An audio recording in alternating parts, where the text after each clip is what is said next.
이 복된 시간에 주시는 하나님 말씀은 창세기 12장 10절 말씀부터 12절 말씀, 10절부터 20절 말씀까지 교독합니다. 그 땅에 기근이 들었으므로 아브라함이 애굽에 거류하려고 그리로 내려갔으니 이는 그 땅에 기근이 심하였습니다. 그가 애굽에 가까이 이르렀을 때에 그의 아내 사레에게 말하되 내가 알기에 그대는 아리따운 여인이라. 애굽 사람이 그대를 볼 때 이르기를 이는 그의 아내라 하여 나는 죽이고 그대는 살리리니 원하건대 그대는 나의 노이라 하라. 그러면 내가 그대로 말미암아 안전하고 내 목숨이 그대로 말미암아 보존되리라 하리라. 아브라함이 애굽에 이르렀을 때 애굽 사람들이 그 여인이 심히 아리따움을 보았고 바로의 고관들도 그를 보고 바로 앞에서 칭찬하므로 그 여인을 바로의 궁으로 이끌어들인지라. 이에 바로가 그로 말미암아 아브라함을 후대함으로 아브라함이 양과 소와 노비와 암수나기와 낙타를 얻었더라. 여호와께서 아브라함의 아내 사레의 일로 바로와 그의 집에 큰 장을 내리시니라. 바로가 아브라함을 불러서 이르되 내가 어찌하여 나에게 이렇게 행하였느냐? 내가 어찌하여 그를 내 아내라고 내게 말하지 아니하였느냐? 내가 어찌 그를 누이라 하여 내가 그를 데려다가 아내를 삼겠느냐? 내 아내가 여기 있으니 이제 데려가려 하고 함께합니다. 바로가 사람들에게 그 일을 명하며 그들이 그와 함께 그의 아내와 그의 모든 소유를 보내었더라. 아멘. 이 밤에 말씀을 전하실 귀한 강사님은 서울의 성문교를 담임하시고 특별히 우리 교회 3년 전 경주 3년 전입니까? 3년 전 우리 한가족 수련회 강사님으로 오셔서 너무나 귀한 말씀을 전하시고 대한민국에서 우리 목사님은 성문교회 다음으로 새로운 한교회를 사랑하는 목사님이라고 믿겠습니다. 아멘. 아멘 하셨습니다. 예, 오늘 밤 말씀에 기대가 됩니다. 또 다른 제가 강사님 소개는 하지 않겠습니다. 우리 하나님께서 귀한 강사님 보내주신 주님께 감사하는 마음과 목사님 환영하는 마음으로 박수로 맞이하겠습니다.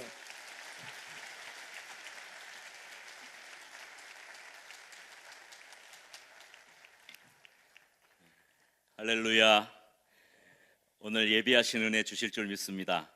우리 새로남교회 강단은 저한테는 이렇게 너무 따스하고 또 익숙하고 말씀을 많이 전해서 어떻게 보면은 성문교회 다음으로 사랑한다는데 거의 비슷하게 사랑하는 것 같습니다. 네, 하여튼 오늘 예비하신 은혜 주실 줄 믿습니다. 우리 옆에 분과 함께 인사합시다. 예비하신 은혜 주실 줄 믿습니다. 할렐루야. 사실 제가 좀 젊었을 때, 뭐 지금도 젊기는 하지만 제가 젊었을 때는 뭐 실수하는 거, 또 뭐 실패하는 거, 잘 안 되는 거 이런 것들을 잘 이해하지 못했어요. 사실 제가 뭘 하면 굉장히 잘하는 사람이었거든요. 뭐 했다 하면 잘 되는 거예요.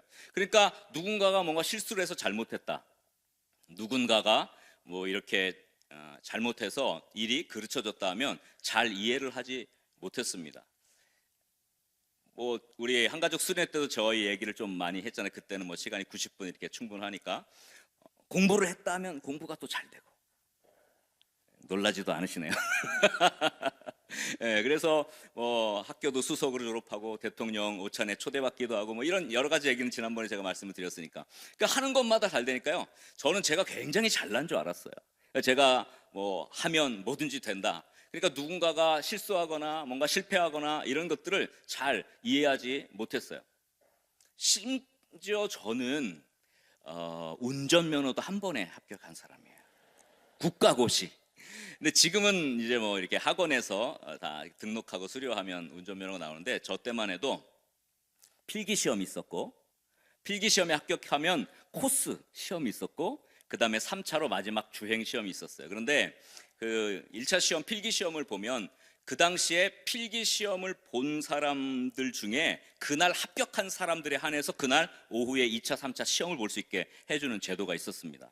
그래서 제가 가보면 그때는 이렇게 등록하는데 이렇게 뒤에 시험을 치를 때마다 인지를 붙여줘요. 종이를. 혹시 기억나시는 분들 계시죠? 우리 어르신들 가운데. 그러면 많이 떨어진 분은 뒤에 인지가 너덜너덜 붙어 있어요. 제가 그걸 보면서 아이고, 이랬던 참 교만한 그런 사람이었어요. 왜냐하면 저는 가서 필기 시험을 봤어요. 그때 아마 한 1,000몇백 명이 오전에 시험을 봤는데 그 필기 시험에 합격한 사람이 287명이었어요. 280. 그러니까 공부도 안 하고 온 사람이 그렇게 많더라고요. 287명이 합격을 했고, 그러니까 오후가 돼서 2차 시험을 이제 코스를 하게 됐는데 287명에게 기회를 줬는데 저만 붙은 거예요. 한 명. 그래서 저만 3차 시험, 주행 시험을 보고 어떻게 됐을까요? 네, 잘하시네요. 합격해서 그날 합격증을 들고 집에 간 이런 사람이었습니다. 그러다 보니까 이 뭐 어린 시절이죠. 철없던 시절. 물론 저희 아버님 목사님이시고 저도 뭐 기독교 모태 신앙으로 자랐지만 하나님에 대한 신뢰, 믿음이 있었지만 내가 열심히 하고 내가 잘하고 내가 뭔가를 이렇게 해가지고 내가 하려고 하는 일이 너무 많았던 것 같아요. 그런데 이제 목회를 하고 성숙해지고 영적으로 성장하니까 내가 하려고 하니까 자기의가 생겨나고 내가 이렇게 했다라고 하나님 앞에 자꾸 들이밀려고 하는, 그래서 하나님의 은혜가 내 삶에 개입하는 게 점점 없어진다는 것을 느꼈어요. 우리의 인생에는 하나님의 은혜가 꼭 필요합니다. 아멘입니까? 우리가 살아가는 과정에서 반드시 실패하는 그런 경험들이 있고 실수하는 그런 경험들이 있지 않습니까? 여러분 뭐 한 번도 실패한 경험이 없다, 나는 실수한 경험도 없다, 그렇게 하신 분 한번 손 들어 보십시오. 계십니까? 없으신 것 같은데. 내가 시험을 쳤다 하면 붙고 또 뭘 했다 하면 100% 완성이 되고 심지어 내가 좋아하는 사람은 무조건 나를 좋아하고. 웃으시는데 근데 우리 삶이 참 그렇지 않고 거꾸로더라고요. 희한하게 내가 좋아하는 사람은 나를 싫어하고 내가 싫어하는 사람이 나를 좋아해요. 참 인생이라는 게 내가 한다고 해서 되지 않는 일들이 너무 많은 것 같습니다. 이미 결혼하신 성도님들 계실 텐데요. 지금 나의 아내, 나의 남편 첫사랑이다, 내가 정말 딱 만나서 팍 반해가지고 이 사람 만나가지고 그렇게 결혼했다, 이렇게 성공한 사람들이 얼마나 있을지 모르겠습니다. 지금 그걸 이야기하면 이제 부부싸움이 날 거기 때문에 제가 그걸 물어보지는 않겠습니다만, 어쨌거나 우리의 인생이 내가 잘한다고 내가 열심히 한다고 다 되는 게 아니라 사실 우리가 할 수 있는 것에 플러스 알파 그 넘어선 하나님의 은혜가 꼭 필요하다는 것을 깨닫는 것이 얼마나 중요한지 모르겠습니다. 제가 실제 재밌는 있었던 이야기를 하나 말씀드릴 테니까 여러분이 어떻게 판단할지 제가 보고 과연 은혜로 판단하는가 아니면 정말 내가 스스로 자기의로 하는가를 좀 살펴보면 좋을 것 같아요. 2004년도에 아테네 올림픽에서 실제로 있었던 일입니다. 미국의 사격 선수, 세계적인 사격 선수였던 그 매튜 에먼스라고 하는 사람이 이제 소총을 쏘는 아주 잘 쏘는 사람이에요. 그래서 금메달을 하나 땄어요. 금메달을 따고 이관왕에 도전합니다. 50m 소총 3자세에 들어왔어요. 근데 벌써 너무 잘 쏘니까 1등, 2등 차이가 격차가 많이 났어요. 그래서 마지막 한 발을 남겨놓고 관역 밖으로 나가지만 않으면 그냥 금메달인 거예요. 이관왕이 되는 겁니다. 그래서 딱 쐈습니다. 그런데 놀랍게도 0점이 표시가 된 거예요. 도대체 어떻게 된 일인가 봤더니 이 에먼스 선수가 실수로 옆에 사격하는 선수의 관역을 맞춘 거예요. 난리가 났습니다. 스코어는 0이고 이관왕을 놓쳤죠. 많은 사람들이 비난했어요. 도대체 무슨 정신으로 거기에 서서 그 다른 사람의 관역을 맞추냐, 그냥 자기 거 제대로만 하기만 해도 중앙에 맞추지 않아도 이관왕인데 하면서 많은 언론들이, 많은 사람들이 그의 실수, 그의 실패를 비난했습니다. 너무너무 낙심돼가지고 이 선수가 있는데, 그 당시에 이제 그 사격을 이렇게 할 때 그 해설하잖아요. 해설하는데 그 사격 선수였던 아주 미모의 여 선수가 그 사격을 해설하고 있었습니다. 크루코바라고 하는 그 선수인데요. 그 선수가 너무 안타까워가지고 끝나고 나서 이 에먼스 선수한테 가가지고 위로를 하기 시작한 거예요. 어떻게 그렇게 위로를 하다가 둘이 사랑이 싹 든 거예요. 그래서 결혼했잖아요. 자, 이제 제가 물어보겠습니다. 자, 이 에먼스 선수가 실수를 안 했으면 이 아내를 만나지 못하고 결혼도 못했을 건데, 자, 실수를 그래도 하지 않고 관역을 맞춰서 이관왕을 해야 된다. 발을 한번 들어보세요. 발.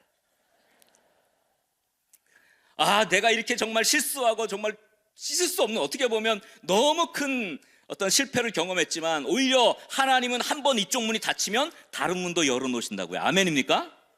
그래서 이 여인을 만나게 하고 정말 놀라운 축복을 또 예비하신 축복을 주신 것, 이것이 은혜이죠. 근데 우리는 대부분 은혜를 선택하기보다는 결과, 성공, 잘 되는 거, 내가 열심히 해서 이루는 거, 이런 것들을 굉장히 많이 추구하는 것이죠. 그리스도인임에도 불구하고 하나님의 은혜보다는 내가 이루는 것들을 더 좋아하는 게 대부분의 이야기입니다. 사실 저도 어렸을 때 철부지 때죠. 하나님의 은혜를 모를 때는 그냥 저도 뭐 진짜 하는 것마다 잘 되니까 제가 잘난 줄 알았어요. 그래서 제가 좋아하는 사자성어 뭐 이런 거예요. 승승장구, 파죽지세, 또 뭐가 있습니까? 하여튼 뭐 그런 거 좋아했어요. 동방불패. 동방불패는 사자성어는 아니죠. 그거는 영화 제목인데, 어쨌거나 그런 것만 좋아했는데, 제가 성숙하면서 성장하면서 내 삶에 하나님의 은혜가 개입될 여지들을 발견하는 것이 얼마나 우리 삶의 큰 행복인가를 깨닫게 되었습니다. 오늘 본문에 나오는 아브라함을 여러분 잘 아시죠? 오늘 내용 잘 아시잖아요. 아브라함이 약속의 땅 가나안 땅에 왔습니다. 가나안 땅이 기근이 들었잖아요. 그래서 어떻게 해요? 애굽 땅으로 내려갑니다. 애굽 땅으로 내려가니까 걱정이 된 거예요. 자기 아내가 너무 예쁜 거예요. 그래서 어떡하죠? 내 아내가 너무 예쁜데 혹시 애굽 왕 바로가 내 아내를 삼으려고 나를 죽여버리면 어떡하지? 이런 걱정이 생기고 염려가 생긴 거예요. 그래서 아내를 누이라고 속이죠. 근데 실제로 그렇게 얘기하니까 바로가 안심을 하고 사례를 데려다가 어떻게 해요? 아내로 삼으려고 합니다. 그런데 하나님이 나타나셔서 꾸짖고 그렇게 하지 말라, 그렇게 해서 다시 돌려보내는 이야기가 오늘의 이야기예요. 저는 옛날에 어렸을 때 이 이야기를 읽으면서 아브라함을 이해하지 못했어요. 도대체 아브라함, 믿음의 사람이라고는 아브라함이 도대체 이렇게 나약할 수 있나? 자기 살려고 아내를 거짓말해서 팔아, 그리고 거기서 뭐 이득을 취해? 이건 믿음도 아니다. 이렇게 굉장한 잘못된 시각으로 성경을 좀 봤죠. 그런데 지금 제가 목회를 하면서 하나님의 은혜를 경험하면서 오늘 이 본문을 보니까 본문이 좀 다르게 보이기 시작했어요. 그래서 오늘은 제 어렸을 때 본 본문이 아닌 성숙하고 지금 목회자가 되어서 이렇게 오늘 본문을 보면서 깨달은 것들을 저 여러분과 함께 나누기를 간절히 소원합니다. 그래서 제가 생각한 것이 있어요. 아브라함을 보면서 아무리 대단한 사람도, 아무리 탁월한 사람도, 아무리 믿음이 좋다고 하는 사람도 실수할 수 있고 실패할 수 있겠구나. 그게 첫 번째 제가 깨달은 거예요. 자, 첫 번째 한번 자막 주시면 한번 저를 따라합시다. 우리는 누구든지 예외 없이 실패를 경험한다. 그렇죠. 저는 아브라함을 비난했습니다. 이렇게 실수할 수 있나? 이렇게 실패할 수 있나? 이렇게 잘못할 수 있나? 그러나 나도 예외가 없었던 거죠. 저도 목회를 하고 하나님의 나라를 꿈꾸며 달려갔지만 저도 실수한 게 많고 저도 실패한 일들이 많았던 거죠. 하나님께서 저에게 늘 말씀을 주시죠. 아들아, 너는 어떠냐? 너도 실수하는 게 많고 너도 잘못한 게 많은데 그러나 여전히 내가 너를 사랑하지 않니? 항상 저는 주님이 그 음성을 주실 때마다 다시 용기를 내서 일어나게 되죠. 실패를 경험한 사람, 실수를 경험한 사람을 우리가 비난할 수가 없는 거죠. 그래서 제가 두 가지를 생각했어요. 첫 번째, 이 누구든지 예외 없이 실패를 경험한다는 깨달음을 얻고 난 다음에 첫 번째는 누구든지 실패를 경험하기 때문에 우리가 다른 사람의 실패를 비난하고 공격할 수 없다는 것을 주님이 깨닫게 하셨습니다. 누구나 아파할 수 있고 누구나 후회할 수 있고 누구나 마음을 저미는 그런 고통을 가질 수가 있어요. 그런데 우리도 그런 아픔을 같이 가질 수 있기 때문에 그 사람을 공격하거나 비아냥거리거나 그 사람을 잘못했다고 나무랄 수가 없는 거죠. 그럴 사람이 누가 있겠습니까? 어미하신 하나님 외에는 누가 할 수 있겠습니까? 죄 많은 여성을 돌로 치라고 할 때 아무도 칠 수 없었고 예수님은 칠 수 있었지만 그 예수님조차도 내가 너의 죄를 용서한다 그렇게 하시지 않았어요. 얼마나 귀합니까? 우리는 그 은혜를 사모해야 할 줄 믿으시기 바랍니다. 은혜가 있는 곳에 하나님의 개입이 있어요. 은혜가 주어지는 곳에 우리의 삶에 하나님께서 간섭하시는 놀라운 축복이 있게 되는 줄 믿으시기 바랍니다. 또 하나 깨달은 것은 이거예요. 결국 우리는 다른 사람의 실패를 통해서 자신의 연약함을 깨닫게 되죠. 아, 나도 저런 연약함이 있겠구나, 나도 실패할 수 있겠구나 라면서 교만하지 않고 겸손하게 돼요. 그래서 저도 젊었을 때, 어렸을 때는 철없이 내가 다 잘하는 줄 알고 내가 뭐 다 대단한 줄 알았는데 지금은 그렇지 않아요. 지금은 너무 겸손해졌어요. 겸손하게 보이십니까? 이렇게 겸손해져서 하나님 은혜 아니면 나는 한순간도 설 수 없다. 그런 찬양도 있잖아요. 은혜 아니면 살아갈 수가 없네. 호흡마저도 다 주의 것이니. 은혜 아니면 우리 살아갈 수 없는 거예요.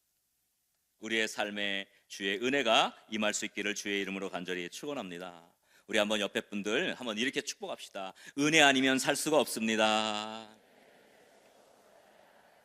자, 그러다 보니 은혜라고 우리에게 주어진 것 때문에 우리가 그러면 마음대로 살아야 되느냐? 은혜가 있으니까 잘못해도 실수해도 뭐 용서받고 그래 대강 살아도 되느냐? 그렇진 않죠. 그렇진 않습니다. 그래서 제가 두 번째로 깨달은 거는 아브라함이 왜 실패했을까를 본문을 통해서 좀 살펴본 것입니다. 아브라함의 실패를 통해서 깨달은 것이 저도 두 가지가 있는데요. 첫 번째로 왜 아브라함이 실패했을까? 한번 저를 따라합시다. 예기치 못한 어려움을 당했을 때 실패하기 쉽다. 네, 예기치 못한 어려움이 우리 삶에 다가오잖아요. 그럼 우리는 잘못된 결정을 하기가 쉽습니다. 아브라함이 하나님의 약속을 붙잡고 하나님의 약속을 따라 가나안 땅, 즉 약속의 땅에 왔습니다. 그런데 그 약속의 땅에 왔는데 그 땅에 무슨 일이 생긴 거예요? 기근이 든 거예요. 여러분, 이게 이해가 되십니까? 하나님이 내가 보여줄 땅으로 가라, 너 약속의 땅이야, 적과 꿀이 흐르는 땅이야, 그 땅으로 가라. 왔습니다. 근데 그 땅에 기근이 들어버린 거예요. 이거는 상상할 수 없는 것이고 생각할 수 없는 그런 일이죠. 오히려 그 땅에 와서 축복을 받고 그 땅에 와서 더 좋은 걸 얻어야 되는데 예기치 못한 기근이 아브라함의 인생에 찾아오게 된 겁니다. 오늘 본문 10절에 보면 그렇게 나와 있죠. 12장 10절, 그 땅에 뭐가 들었어요? 기근이 들었어요. 그런데 아브라함이 이걸 받아들이지 못했어요. 이 땅에 머물지 못했고 어떻게 했습니까? 애굽에 거류하려고 그리로 내려갔으니 이는 그 땅의 기근이 심하였습니다. 애굽 땅으로 내려갑니다. 가나안 땅, 약속의 땅을 등지고 애굽 땅으로 가게 되었습니다. 왜? 약속의 땅에 왔는데 축복은커녕 기근이 왔기 때문에 그런 것이죠. 아브라함의 실패가 여기에서부터 시작이 됩니다. 이 땅이 진짜 약속의 땅일까? 이렇게 기근이 오는 게 과연 맞는가? 여러분 인생 가운데도 그렇잖아요. 내가 하나님을 위해 정말 헌신하고 하나님의 말씀을 따라 살고 하나님의 약속을 붙잡고 왔는데 정말 예기치 못한 어려움이 계속 생기는 거예요. 해결이 안 나는 거예요. 과연 이 길이 맞나? 이것 하나님이 인도하시는 것이 맞나? 이런 마음에 힘든 일이 생길 수가 있는 것이죠. 이렇게 예기치 못한 어려움이 우리 삶에 분명히 다가옵니다. 그때에 우리는 잘못 판단할 수가 있다는 것입니다.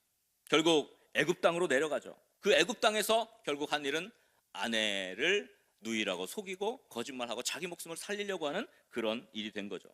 사람들은 예기치 못한 어려움을 당할 때 당황합니다. 그리고 결정을 잘못하기가 쉽습니다. 아브라함도 그랬죠.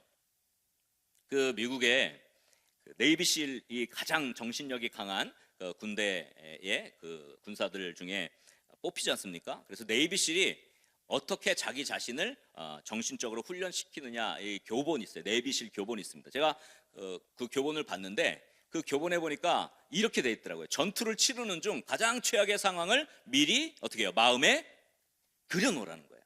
그런 상황이 놓였을 때 어떻게 대처해야 할지를 미리 마인드 컨트롤해서 정신을 훈련하도록 네이비실 훈련 교본에 있더라고요.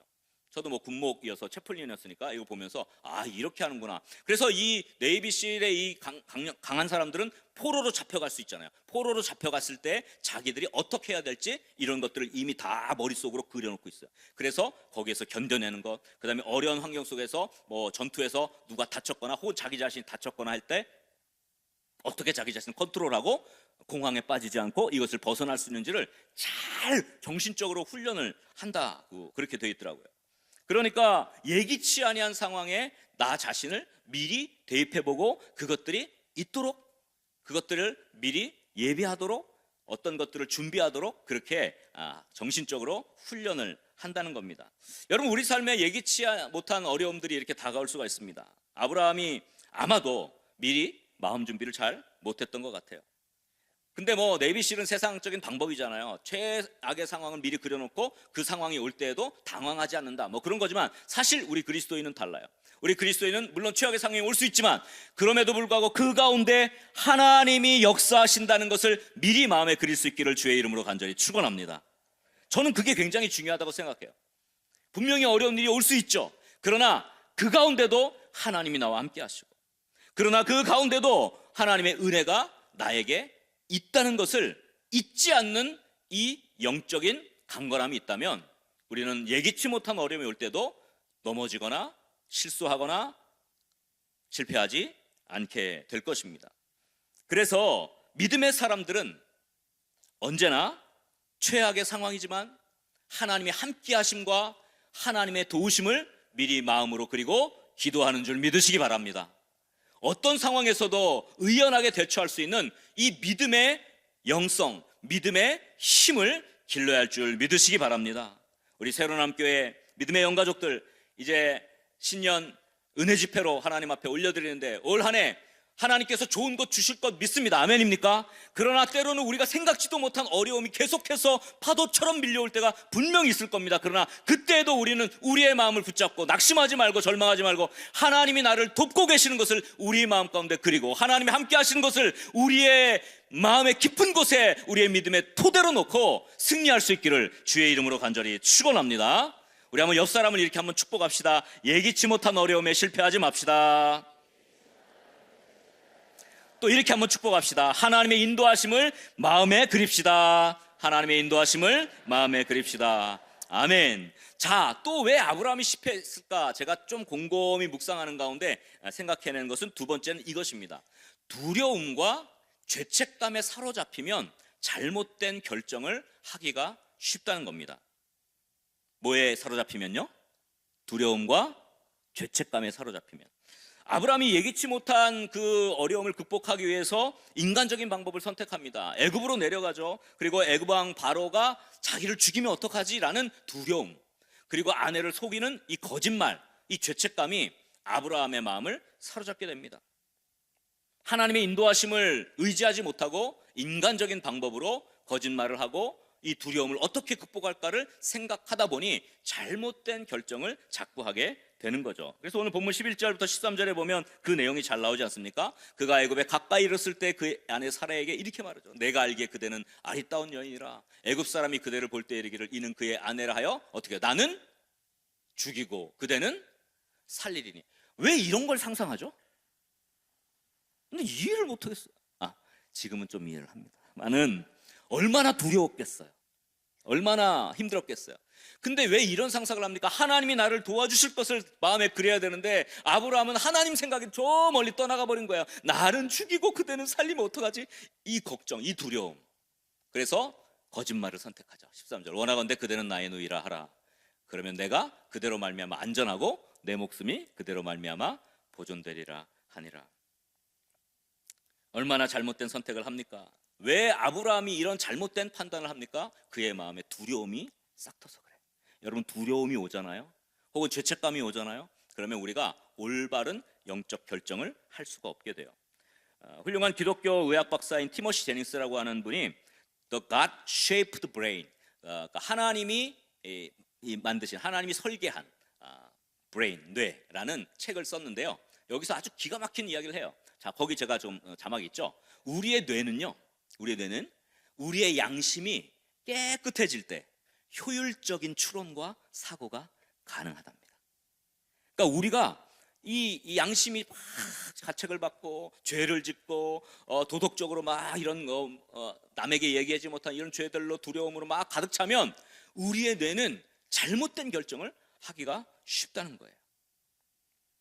양심이 깨끗하면, 죄책감이 사라지면 우리가 결정하는 것이 훨씬 좋은 결정이 되고, 거꾸로 죄책감이 마음을 사로잡고 양심이 두려움을 느끼게 되면 우리가 명료한 사고를 할 수 없고 잘못된 걸 자꾸 선택한다. 여러분, 우리의 일상에도 똑같아요. 여러분, 우리가 죄로부터 정결해질수록 우리가 결정하는 것이 더 올바른 것이 되는 줄 믿으시기 바랍니다. 이거는 굉장히 중요한 일이에요. 근데 많은 그리스도인들이 그 두려움과 죄책감에 그걸 해결하지 못한 채 계속해서 잘못된 결정, 계속해서 하나님으로부터 벗어나는 그런 결정들을 얼마나 많이 하고 살아갑니까? 2026년도 새해에 하나님의 은혜가 임할 때 여러분이 영적으로 정결해질 수 있기를 주의 이름으로 간절히 축원합니다. 그래서 여러분의 양심이 깨끗해지는 거예요. 여러분의 양심이 정말 맑아지는 거예요. 그러면 여러분이 판단하고 결정하고 뭔가 하나님을 위해 드릴 수 있는 모든 것들 가운데 하나님께서 놀라운 판단력과 결정력과 지혜와 총명을 주실 줄 믿으시기 바랍니다. 아브라함은 여기에 실패한 거예요. 두려움이 엄습해오고 거짓말을 하고, 그러니까 어떻게 됩니까? 이게 계속 아브라함의 판단을 그르치게 된 거죠. 우리의 삶도 마찬가지입니다. 한 번 잘못하면 또 얽매이고 두려움 때문에 또 잘못을 반복하게 되고 트라우마가 생기는 것이죠. 한 남매가 있었는데 누나가 있고 그 다음에 남동생이 있었습니다. 근데 이제 할아버지 집에 새해 신년 때 가서 이제 세배하고 하는데, 그 할아버지 집이 옛날 아주 집이 큰 집이에요. 막 99칸 있는 그런 마루로 된 큰 집. 거기에서 이제 막 둘이서 뛰어노는데 할아버지가 아끼는 도자기가 있는 방이 있었어요. 막 서로 숨바꼭질하고 놀다가 이 남동생이 그걸 건드려서 그 항아리가 깨져버린 거예요. 난리가 났습니다. 누나가 그걸 본 거죠. 야, 너 이거 어떡해? 할아버지가 아끼는데 큰일 났어. 어떡하지? 하면서 막 치웠어요. 근데 이제 워낙 방들이 많고 넓으니까 아직 할아버지가 몰라요. 그래서 이제 저녁 식사를 하러 가게 됐습니다. 이제 다 모였는데 그 누나가 이 남동생한테 물 좀 가져와 이러는 거예요. 그러니까 남동생이 내가 왜? 이러니까 알았어. 내가 갖고 올게. 물을 떠다 줍니다. 또 뭐 하려고 그러면 뭘 시켜요. 내한테 왜 시켜? 그러면 그러면 알았어, 내가 할게. 여러분, 이게 죄의 종이에요. 죄의 종. 죄를 짓고 마음에 두려움이 차고 이게 해결 안 되잖아요. 그러면 우리는 죄의 뭐예요? 종노릇해요. 그러니까 이 누나한테 계속 당하는 거예요. 곤고해요. 이 어린 꼬마가 곤고해서 막 이러고 있는데 할아버지가 보니까 이 막내 손주가 이렇게 힘들어하는 거예요. 그래서 왜 그러니? 너 어디 많이 아픈 것 같다, 많이 힘든 것 같다, 이렇게 할아버지가 그러니까, 할아버지 사실은 제가 할아버지가 아끼는 저 항아리, 저쪽에 있는 항아리를 깼어요, 이렇게 고백을 한 거예요. 그러니까 할아버지가 아이고, 그것 때문에 이렇게 마음 아파했니? 신경 쓰지 마, 너 안 다쳤으면 됐어, 이렇게 말씀해 주신 거예요. 그때로부터 자유함을 얻게 되죠. 누나가 왔어요. 물 좀 떠와. 내가 왜? 너 항아리 얘기해.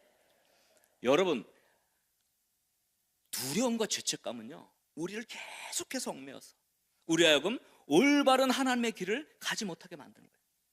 그래서 여러분, 2026년도 한 해에는 여러분 모든 영적인 정결함이 회복될 수 있기를 주의 이름으로 간절히 축원합니다. 그래서 자유함을 누리게 되는 거예요. 그 안에서 하나님의 은혜를 경험한 거죠. 이 할아버지의 용서가, 이 할아버지의 은혜가 이 막내, 이 꼬맹이의 마음을 완전히 편하게 만들어버린 거예요. 더 이상 죄의 종로로 사지 않게 된 것이죠. 우리의 양심이 깨끗해지면 우리가 선택하는 것도 바라지죠.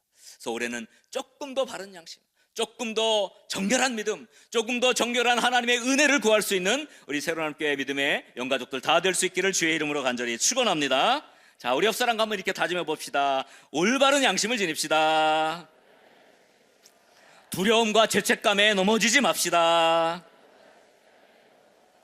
할렐루야. 자, 그런데 우리가 이렇게 정말로 어떻게 하면 하나님 앞에 조금 더 슬가를 하지만, 그러나 그럼에도 불구하고 우리는 여전히 연약해서 우리는 여전히 넘어지고 쓰러지는 것이죠. 그래서 제가 세 번째로 이제 마지막 말씀드리려고 하는 게 오늘의 주요 핵심입니다. 우리는 실패하지만 하나님의 사랑은 결코 실패함이 없다는 것을 깨달으시면, 오늘 다 깨달으신가? 한번 따라합시다. 우리는 실패하지만 하나님의 사랑은 결코 실패함이 없다.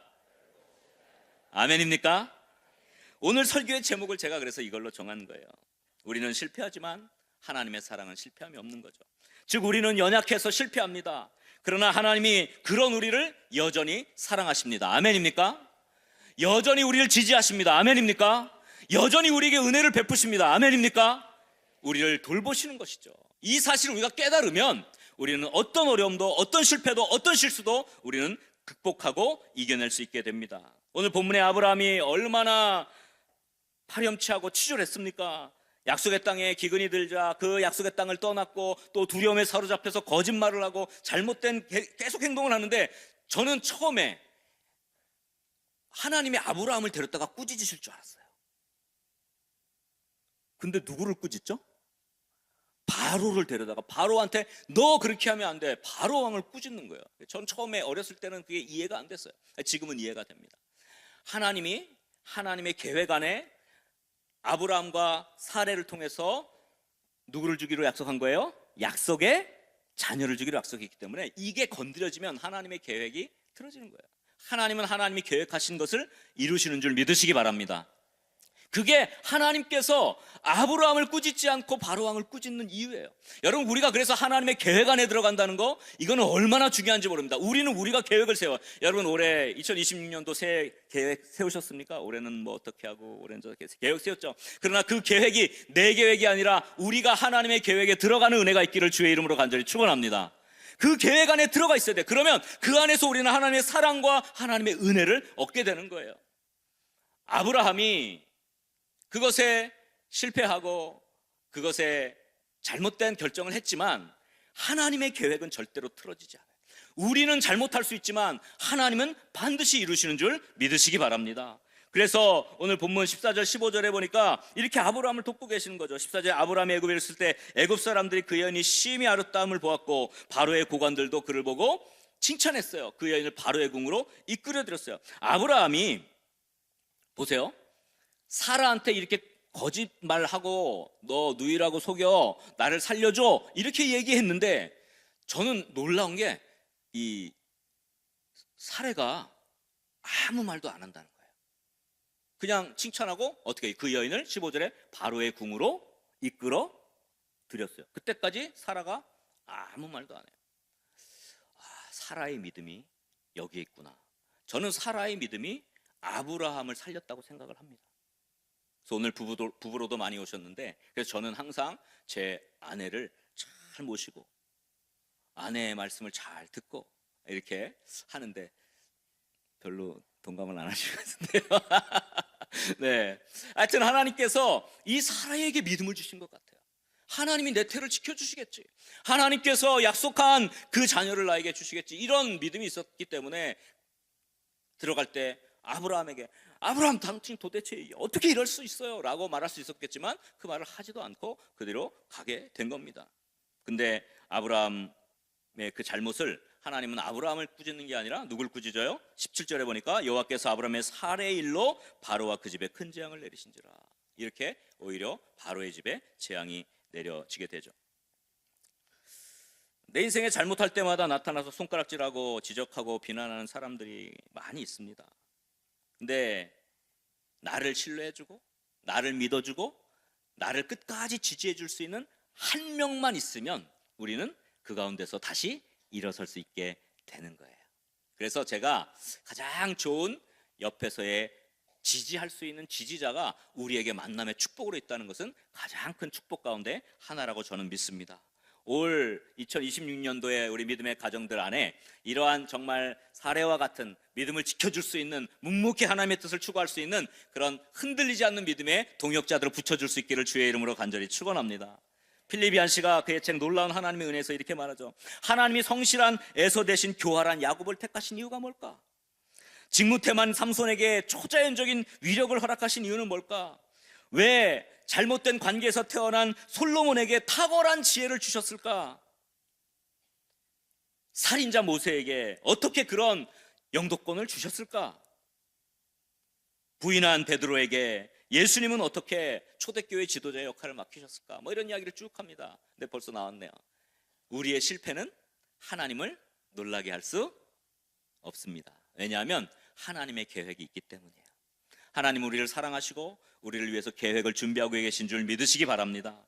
창세기에서부터 요한계시록에 이르기까지 성경은 은혜로 꿈틀대는 거예요. 여러분, 성경에 나온 모든 인물들이 진짜 대단한 사람들이라고 생각하지만 그러나 얼마나 많은 실수했습니까? 얼마나 많은 실패를 했습니까? 얼마나 많이 하나님의 마음을 아프게 했습니까? 그러나 하나님의 계획은 여전히 변치 않고 하나님이 우리를 향한 그 놀라운 사랑은 여전히 변치 않는 줄 믿으시기 바랍니다.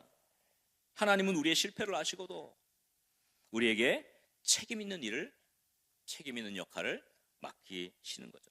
저도 부족하죠. 저도 연약합니다. 실수가 많습니다. 점점 제가 성장하고 성숙할수록, 또 목회를 오래 할수록 더 잘할 것 같은데 더 하나님의 은혜가 아니면 안 되겠더라고요. 요즘엔 저도 실수를 많이 해요. 핸드폰을 들고 있으면서 핸드폰을 찾기도 하고, 때로는 뭐 죄송한 이야기지만 잘 잊어버리기도 하고. 제가 극제이거든요. 극제이. 저는요 막 시간 단위로 딱 계획해서 이게 착착착착착착 돼야 되는 그런 사람. 그래가지고 딱 하다가 이 마이크가 탁 나갔어요. 그러면 어떻게 할 거예요? 자, 우리 예배 담당하시는 분 어떻게 할 거예요? 바로 무선 마이크 들고 뛰어와야죠. 그러나 그렇지 않아도 제 목소리가 크기 때문에 우리 모든 성도들에게 다 들려주게 될 줄 믿으시기 바랍니다. 저는 그렇게 생각했어요. 뭘 이렇게 우리가 대단하게 할 수 있을까? 그저 하나님이 나에게 주신 것에서 내가 하나님께 드릴 수 있는 최고의 것을 우리가 최선을 다해 드리면 하나님이 그것을 기쁘게 받지 않으실까? 우리가 은혜를 추구한다면 우리가 조금 부족해도, 우리가 조금 연약해도, 우리가 조금 실수해도 실패해도 하나님은 여전히 우리를 사랑하시고 여전히 우리를 지지하시고 여전히 우리를 불러주시고 일을 맡겨주시지 않을까, 그렇게 생각을 합니다. 옛날 미국에 풋볼 시합이 있었습니다. 우리나라에서 뭐 연고전처럼 이 조지아 공과대학하고 캘리포니아 대학이 아주 팽팽하게 맨날 한 로즈볼 그 풋볼 시합을 합니다. 근데 그 조지아 대학의 로이 리겔스라는 선수가 전반전 끝나기 전에 팽팽한 동점 상황이에요. 근데 실수를 했어요. 어떻게 하냐면 적진으로 달려가야 되는데 볼을 잡고서 자기 편으로 달려가 버린 거예요. 이런 실수를 하다니. 그래서 점수를 이쪽으로 주게 되어서 팽팽하던 게 균형이 깨져버릴 거야. 이제 전반전이 끝났습니다. 점수를 뒤진 채 끝났어요. 이 리겔스 선수가 들어와가지고 막 자책을 하고, 나는 이제 틀렸다. 나는 이제 선수 더 이상 못 뛸 것 같아. 막 이렇게 힘든 가운데 있었는데, 그때 코치였던 그 립스 프라이스라고 하는 그 코치가 후반전 이제 시작을 앞두고 이렇게 얘기하는 거예요. 전반전에 뛴 선수들이 후반전에도 뛴다 이상. 분명히 리겔스는 자기를 뺄 줄 알았어요. 너 그렇게 해서 우리 편으로 달려가는 실수를 했어. 넌 빠져. 다른 사람으로 채울 거야. 하지 않고 전반전에 뛴 선수가 후반전에 뛴다 이상. 근데 리겔스는 나가질 못합니다. 막 울고 있어요. 그때 그 코치가 가서 얘기하죠. 왜 안 나가니? 제가 다 망쳐놨는데 어떻게 나가서 뛰겠어요? 그러다 그 프라이스 코치가 이 리겔스 선수에게 이렇게 얘기합니다. 로이, 어서 일어나 나가라. 게임은 아직 전반전만 끝난 거야. 후반전 있잖아. 하나님은 늘 그렇게 저에게 말씀하셨던 것 같아요. 제가 좀 실수하거나 연약해지거나 제가 실패할 때 하나님께서 저한테 항상 그랬어요. 끝났다고 생각하지 마. 아직 전반전밖에 안 끝났어. 너 후반전에 잘할 수 있지. 그 이야기를 듣고 이 리겔스 선수가 후반전에 가서 얼마나 뛰었겠습니까? 결국은 조지아 대학이 역전하고 이기게 되었다고 합니다. 제가 예전에 저는 이제 공군에 오래 있었으니까요. 군에 있을 때 이렇게 새 은혜 집회를 저도 이렇게 했는데, 그때 춘천에 한 목사님을 제가 초청했어요. 그래 그 목사님의 간증이 저 아직도 기억이 납니다. 그분이 춘천에 있는 아주 춘천에서 큰 교회를 담임하셨는데, 뭐 지금은 이제 은퇴 당연히 하셨고 얼마 전에 소천하셨는데, 그분이 간증하신 내용이 이래요. 그분이 어려서 시골에서 자란 거예요. 농사 짓는 집에서 자랐어요. 그래서 어려서부터 밭에 이제 어른들이 일하면 심부름 가죠. 새참 가지고 갑니다. 주로 간식은 뭡니까? 옥수수나 감자, 그리고 이 농사 짓는 사람들이 꼭 뭘 마셔야 되죠? 어떻게 하셨어요? 막걸리를 꼭 한단 말이에요. 그러니까 이 어린 시절에 그 감자, 옥수수, 그다음에 막걸리를 이렇게 갖다가 날른 경험이 있고, 그 막걸리 찌꺼기를 이렇게 빚어서 어렸을 때 많이 먹고 알딸딸해가지고 그게 기분이 그렇게 좋으셨나 봐요.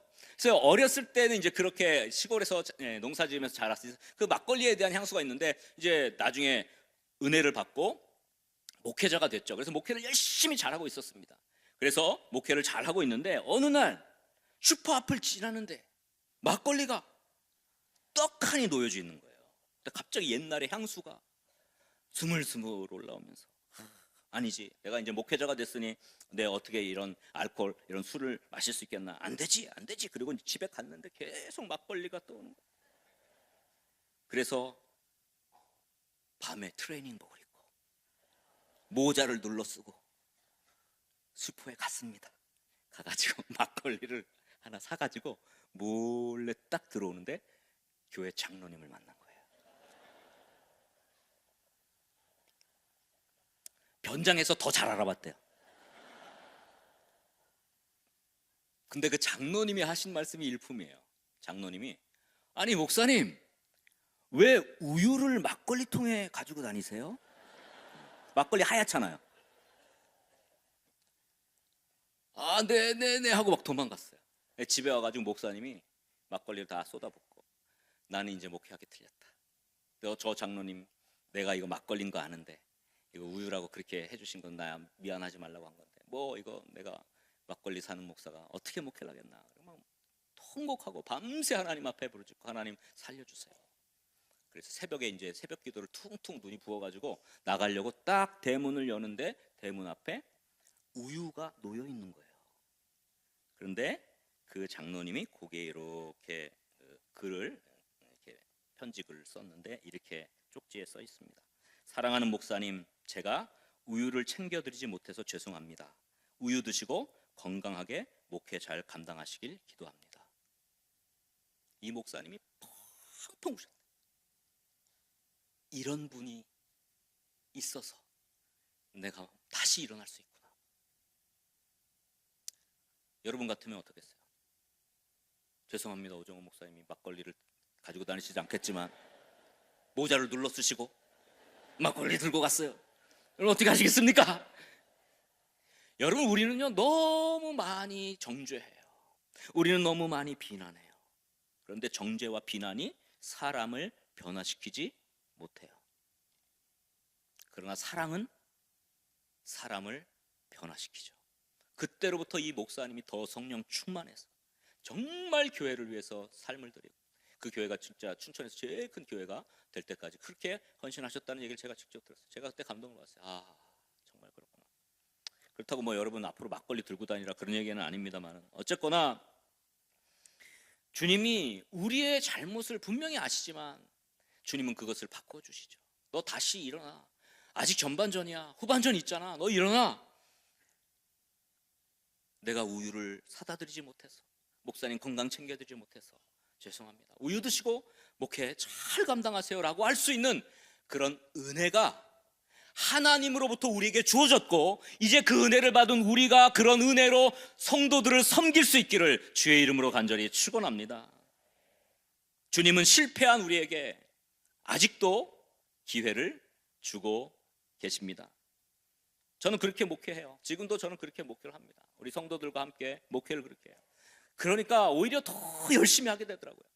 누가 뭐 잘못했네, 누가 뭐 했네, 이렇게 막 지적하고 정죄하고 비난하고 뭐 이렇게 해서 교회가 잘 되는 게 아니라 감싸주고 서로 기도해주고 다시 한번 해봅시다, 마음을 모읍시다, 이렇게 하니까 오히려 더 교회가 잘 되더라고요. 아멘이 안 나오네요.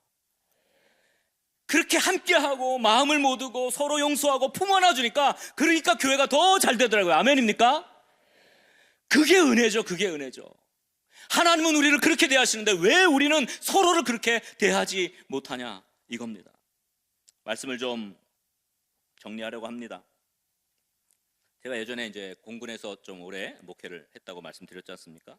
그때 제가 이제 본부에서 근무할 때, 본부에는 이제 6회 공군이 다 있는데 거기에 이제 그 교도소가 있어요. 구치소가 있습니다. 구치소가 있는데 그 죄를 좀 세게 지은 막 살인, 강도, 뭐 강간, 막 이렇게 진짜 그 군인 신분인데 그런 진짜 극죄를 지어서 뭐 평균 10년 이상 실형이 나와야 될 그런 사람들만 본부에다가 구치소에다 놓고 거기서 이제 재판을 받도록 그렇게 합니다. 그래서 제가 매 주일마다 우리 이제 예배 인도 끝나면 오후에 그 교도반에 가서 이제 바이올린 하는 우리 자매, 또 반주하는 자매, 그리고 우리 집사님들 이렇게 음식도 준비해 가지고 그 교도반에 가서 그 교도반에 있는 분들을 이렇게 위에서 예배를 했어요. 가면 진짜 이렇게 높은데 저 꼭대기에 창 하나 있어요.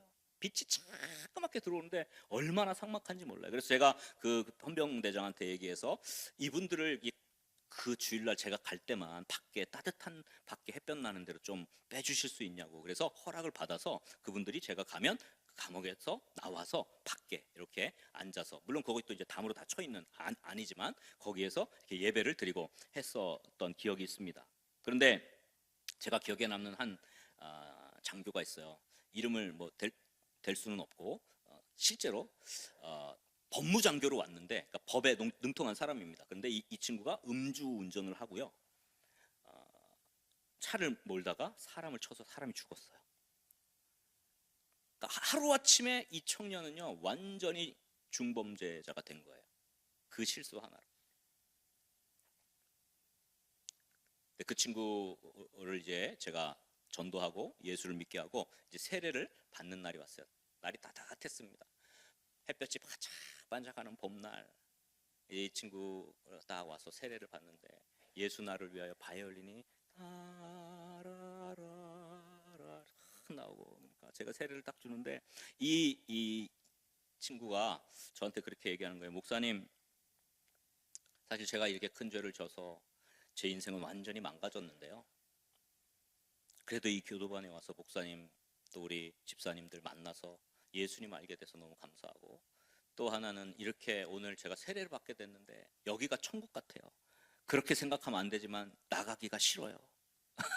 나가기가 싫대. 그 마음이 충분히 이해가 됐습니다. 그래서 재판을 계속 받는데 이 형제가 예수님을 영접하고 나니까 자기의 모든 죄를 다 토설한 거예요. 그 속에 있는 마음에 있는 거예요. 거짓, 왜 보통 재판에 가면 자기에게 유리하게 하려고 막 거짓말을 하거든요. 근데 이 친구가 은혜를 받아가지고요 진짜 솔직하게 자기의 심정을 얘기하고 자기 정말 잘못했다고 이렇게 하니까 재판에서 점점 형이 줄어들었어요. 그리고 모범수로 있어서 사실 원래 10몇 년 받았는데 한 4년인가 5년 정도 만에 모범수로 풀려나게 됐어요. 그래서 이 친구가 나와서 저한테 연락을 한 거예요. 왜 또 날 찾아올까? 찾아온 거예요. 근데 그때 기억이 너무너무 감격.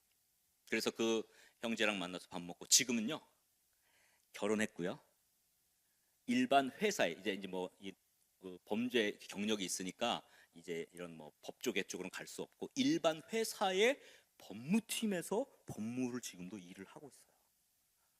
저는 너무 감사했어요. 너무 감사했어요. 제가 그때 그 형제에게 한 이야기가 있습니다. 당신들은 인생의 한 시점에서 순간적인 실수와 실패를 통해 지을 수 없는 치명적인 약점을 가지게 되었습니다. 그러나 그 실패는 좌절과 낭망을 위한 것이 아니라 하나님을 더 의지하고 하나님의 도우심을 바라는 믿음으로 도약하는 발판이 되리라고 믿습니다. 이렇게 얘기했어요.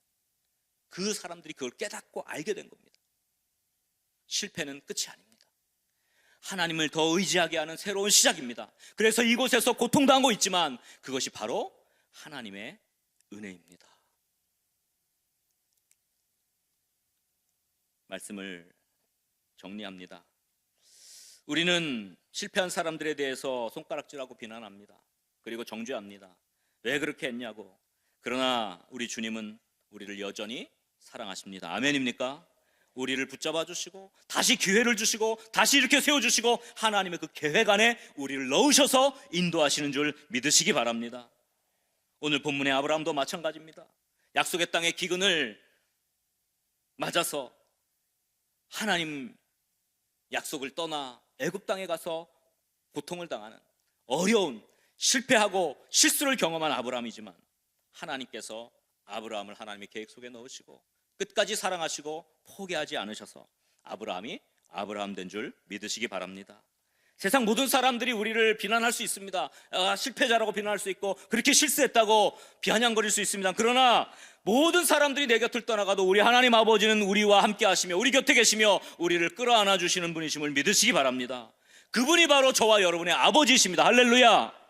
우리 새로남교회 모든 믿음의 영가족들이 다시 기회를 주시는 이 하나님, 세상 모두가 떠난다 할지라도 비난한다 할지라도 끝까지 내 편이 되어주시고 내 곁에서 도와주시는 그 아버지가 계심을 믿고 삶 가운데서 우리는 실패할지라도 하나님의 사랑은 결코 실패함이 없다는 이 놀라운 은혜의 아름다운 문장을 붙잡고 아름다운 믿음의 비밀을 붙잡고 승리하는 저와 여러분 다 될 수 있기를 주의 이름으로 간절히 축원합니다.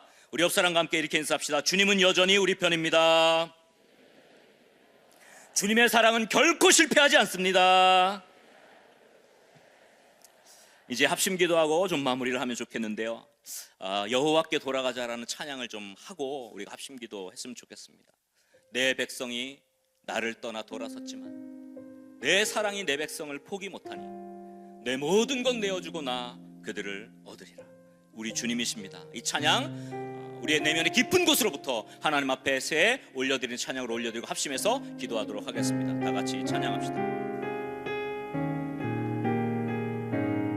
내 백성이 나를 떠나 내 백성이 나를 떠나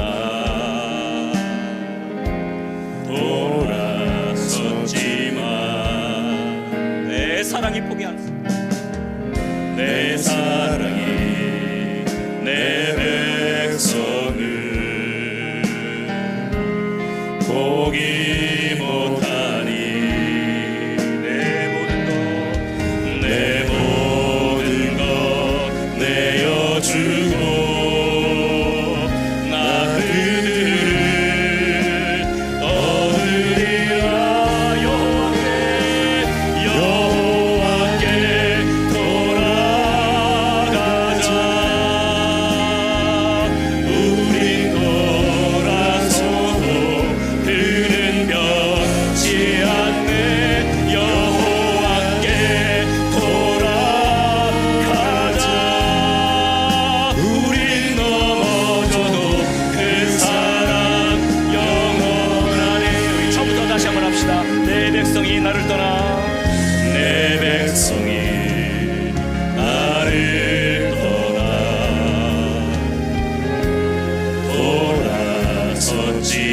돌아섰지만 내 사랑이 포기하지 않습니다. 내 사랑